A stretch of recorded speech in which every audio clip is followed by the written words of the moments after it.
Epstein case? I really don't know too much about it. I know he's done a great job as labor secretary, and that seems like a long time ago, but I know he's been a fantastic labor secretary.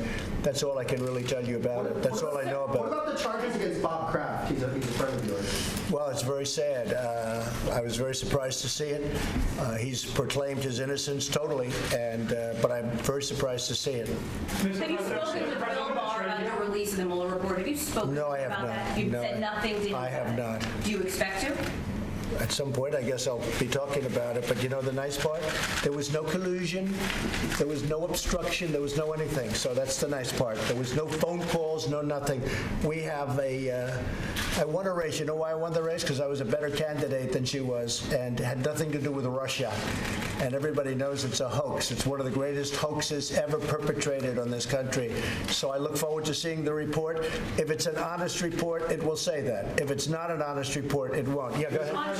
You've been at this, and your teams have been at this trade deal for a long time. Yeah, well, it's not a long time when you consider it's probably the biggest deal ever made. It seems like it's getting close to the finish line. At this point, when you boil it all down, do you believe it's more likely that a deal does happen or a deal doesn't happen? Well, I think I can speak for the United States. The question is an interesting one. Is it more likely that a deal happens or doesn't happen? Speaking for the United States, I would say it's probably more likely that a deal does happen. But that doesn't mean it's going to happen.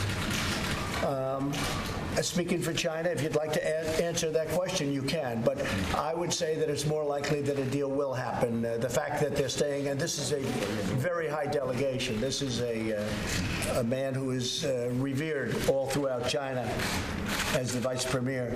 So the fact that they're willing to stay for quite a bit longer period, doubling up the time, that means something. I think there's a good chance that it happens. Go ahead. Would you like to answer that question? Wait. Would you like to answer that question? Thank you, Mr. President. May I speak Chinese? Yes. Please speak Chinese, and you'll speak louder. Okay. They can't hear you. I will. 就是从中国来说呢，首先呢，我们认为发生的可能性是非常之大，我们非常希望双方成交。So from China, we believe it is that. You have to speak louder. I'm sorry. From China, we believe that it is very likely that it will happen, and we hope that ultimately we'll have a deal. 中方愿意尽最大的努力。 And the Chinese side is ready to make our uttermost effort. I think we both feel that way. I think we both feel that there's a very good chance that the deal will happen. Mr. President, on troops in Syria, why are you reversing course? I'm not reversing course. I have done something that nobody else has been able to do. In another short period of time, like hours, you'll be hearing hours and days, you'll be hearing about the caliphate. It's 100% defeated.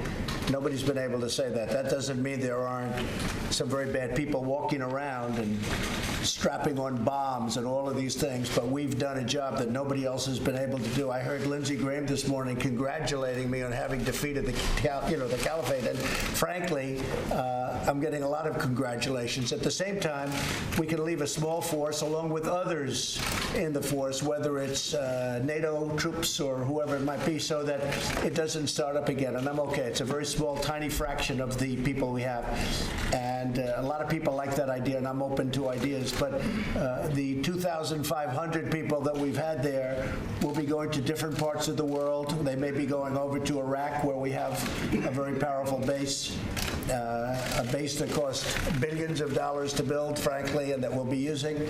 But we have had tremendous success in defeating the caliphate. And now everybody's admitting, I did more in the last 3 or 4 weeks than people have done in years. And it's been very successful. But we want to make sure it stays that way. Yes, please. Tech transfers, going back to the trade deal, we've heard that you haven't made a whole lot of progress on the tech transfers. Do you want to talk about the transfer Does tech? that still have to be? Yeah, I'll let Bob answer that. Go ahead, Bob. The answer is yes. It's one of the structural issues. It has to be done properly, and we've made a lot of progress on it. So whoever told you we weren't just didn't know what they were talking about.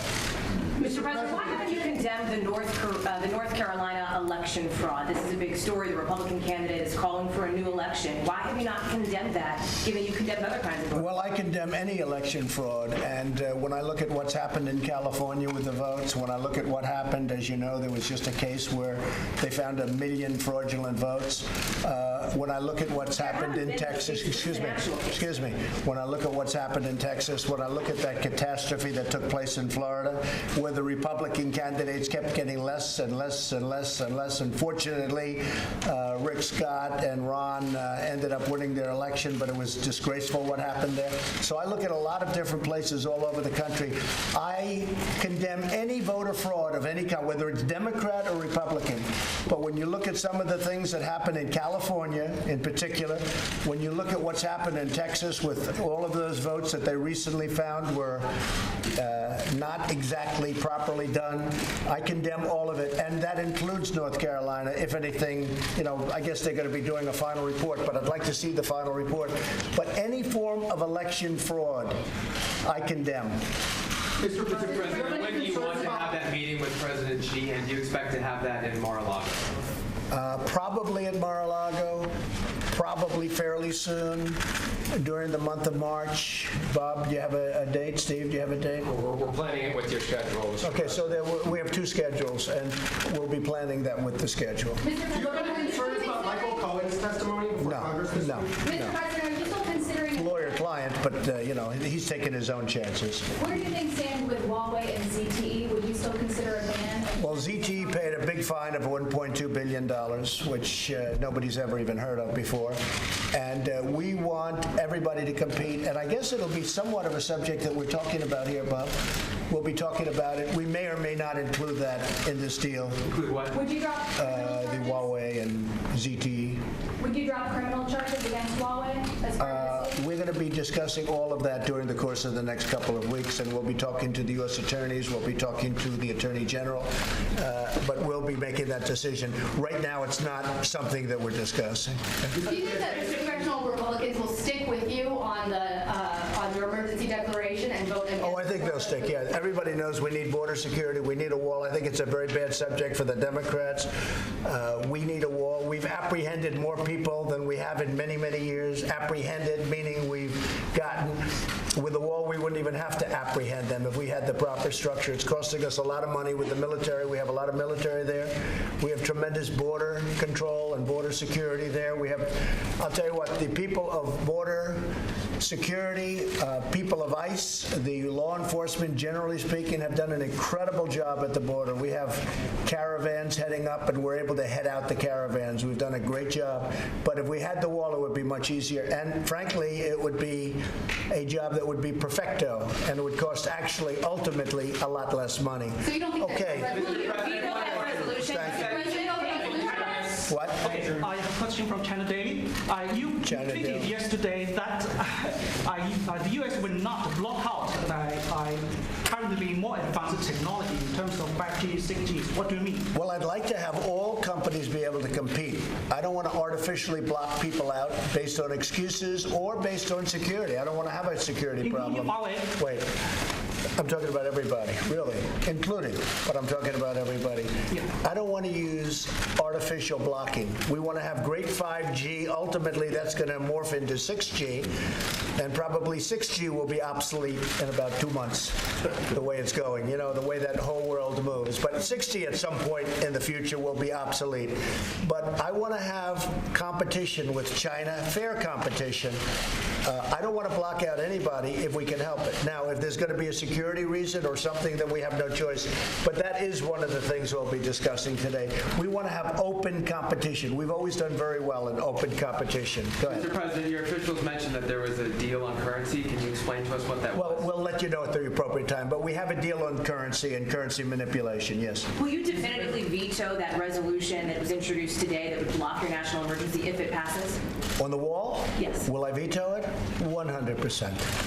100%. And I don't think it survives a veto. We have too many smart people that want border security, so I can't imagine it could survive a veto, but I will veto it, yes.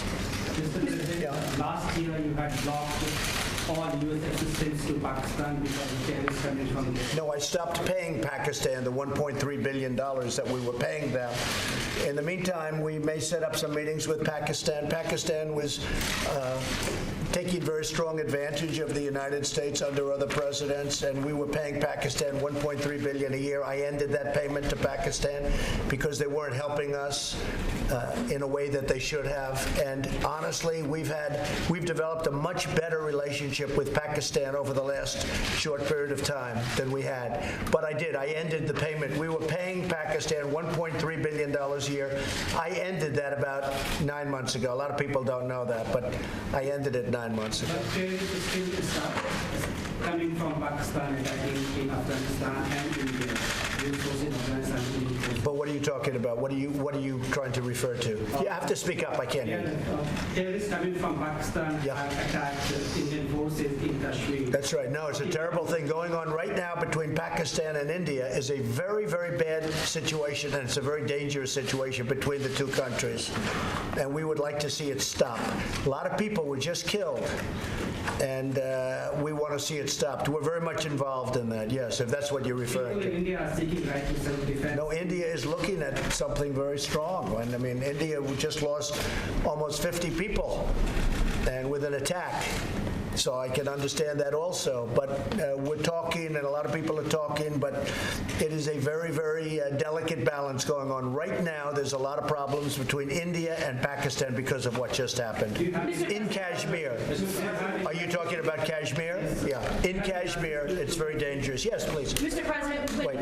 On Huawei, sir, just one quick follow-up. Are you planning an executive order on Huawei? Well, we're not doing anything right now. We may or may not put that in the trade agreement. We may be discussing it, but we'd only do that in conjunction with the Attorney General of the United States, because that is a matter that is outside of what we're doing. So we do that with the Attorney General if we do anything, and I guess there's a question as to whether or not that's being included in the agreement. Yeah, go ahead. Mr. President, we haven't gotten your response yet to Amazon pulling out of New York City, your home city. I think it's a big loss for New York City. I think it's a big loss. I think it's, if you look at the deal was not a great deal from the standpoint of they could have made a better deal than that, a much better deal. But still, I think it's a loss for New York City. And the $3 billion wasn't a check. It was a form of taxes over a period of time that now they'll never see, because, you know, they were going to take in a lot of jobs. They were going to take in a lot of taxes. So I think it's a big loss for New York City. It's the kind of thinking that our country's going to on the left, on the radical left, but ultimately it's not good for jobs and it's not good for the economy. But I think it was a big loss for New York City. I come from New York City. I love New York City. I think it was a big loss for New York City. Yes, sir. Mr. President, when were you briefed, sir, on the Coast Guard member who was arrested for threatening Democrats and other members of the... I'm actually getting a very final briefing and a very complete briefing in about 2 hours after this. Do you have any thoughts on this man? I think it's a shame. Yeah, I think it's a very sad thing when a thing like that happens, and I've expressed that, but I'm actually getting a very complete briefing in about 2 hours. Do you think that you bear any responsibility for moderating your language when it comes to that? No, I don't. I think my language is very nice. Mr. President, on Yes. From China. From China. Trade conflict has been 1 year, now negotiations going on. So what do you think? Who are you with in China? People's Daily China newspaper. People's Daily? Yeah. Okay. And then what do you think? The cooperation is still a good solution? Great cooperation. Yeah. We have great cooperation both ways with China. And a lot of good things are happening. I mean, I think you see that. So many people every day, they are going to make a deal. They aren't going to make a deal. They don't know. They have no idea. It's fake news. You know, it's one of those things. Do they have fake news in China? I think so. But it's a question, are they going to make a deal? Aren't they? I think we have a very good chance of making a deal. But both parties want to make it a meaningful deal. We don't want to make a deal that doesn't. I can speak for the Vice Premier. I can speak for President Xi. I can speak for myself. Both parties want to make this a real deal. We want to make it a meaningful deal, not a deal that's done and doesn't mean anything. We want to make this a deal that's going to last for many, many years, and a deal that's going to be good for both countries. But we want to make it meaningful. Now, with that being said, China has the advantage of having many years of tremendous success at the expense of the United States. So they understand that. And I never blamed China for that. I blamed our past leaders. Our leaders have done a lousy job with trade. Our country lost $800 billion last year with trade generally, $800 billion. So the vice premier understands that. So this same agreement should have been made 20 years ago, not now. Because for 20 years, the United States has been really taken advantage of. And I'm not blaming China. We should have done the same thing to them. But we didn't do that. We had presidents that didn't do their job. You want to know the truth? We had presidents that did not do their job. Yeah, go ahead. Will the MOUs be a long-term deal? How long would your MOUs stay? I think the MOU is going to be very short-term. No, we expect to go into... I don't like MOUs because they don't mean anything. To me, they don't mean anything. I think you're better off just going into a document. I was never a fan of an MOU. So an MOU is a contract. It's the way trade agreements are generally used. People refer to it like it's a term sheet. It's not a term sheet. It's an actual contract between the two parties. Yes. A memorandum of understanding is a binding agreement between two people. And that's what we're talking about. It's detailed. It covers everything in great detail. It's just called a memorandum of understanding. It's a legal term. It's a contract. And would you think that would be a very long-term deal, sir? Yes, I think so. Yes. Contracts last while they last. There's no term. They last while they last. Mr. President, on North Korea... By the way, I disagree. I think that a memorandum of understanding is not a contract to the extent that we want. We're doing a memorandum of understanding that will be put into a final contract, I assume. But to me, the final contract is really the thing, Bob, and I think you mean that too, is really the thing that means something. A memorandum of understanding is exactly that. It's a memorandum of what our understanding is. But to me, the contract is, the real question is, Bob, so we do a memorandum of understanding, which frankly you could do or not do. I don't care if you do it or not. To me, it doesn't mean very much. But if you do a memorandum, how long will it take to put that into a final binding contract? What? From now on, we're not using the word memorandum of understanding anymore. We're going to use the term trade agreement, all right? Okay. Right. No more. We'll never use the term. Good. We'll have the same document. It's going to be called a trade agreement. We're never going to use MOU again.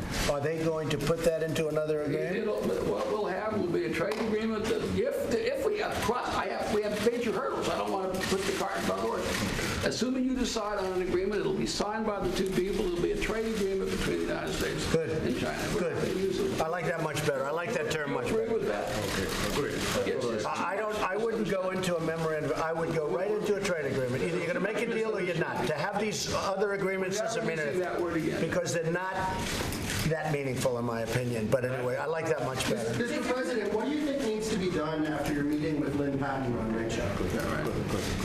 On what? You had a meeting with Lynn Patton on the New York City Housing Authority? Yeah, Lynn Patton is great, and I can tell you the New York City Housing Authority, the mayor of New York, has done a terrible job with public housing. We're trying to help them, but the mayor of the city of New York has done a terrible job with respect to public housing. We're getting reports back, and it's a disgrace how badly New York City handles its public housing. On North And he's Korea, heading to sir. Iowa. Go ahead. Do you have any thoughts on Bill de Blasio heading to Iowa? Well, I think he has to learn how to run New York City before he starts running the country, because he hasn't done a very good job. On North Korea, Including, by the way, with Amazon. On North Korea, your own administration officials say that Kim Jong-un has not actually decided yet whether he wants to denuclearize. So how can you meet with him if he doesn't even want to get the goal? We have had such a great relationship, and China has helped us a lot with North Korea, with Kim Jong-un since I got to office. If I were not elected president, you would have been in a war with North Korea. We now have a situation where the relationships are good, where there's been no nuclear testing, no missiles, no rockets. We got our hostages back. We have many of the remains back and coming back rapidly, the remains of our great warriors from many, many years ago, and the families are so thrilled and so happy. We've had a great relationship.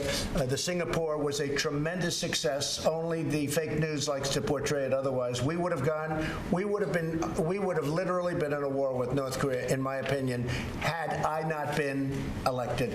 Okay, thank you very much, everybody. Thank you. We'll see how it goes. I think it'll be successful. You have to speak up.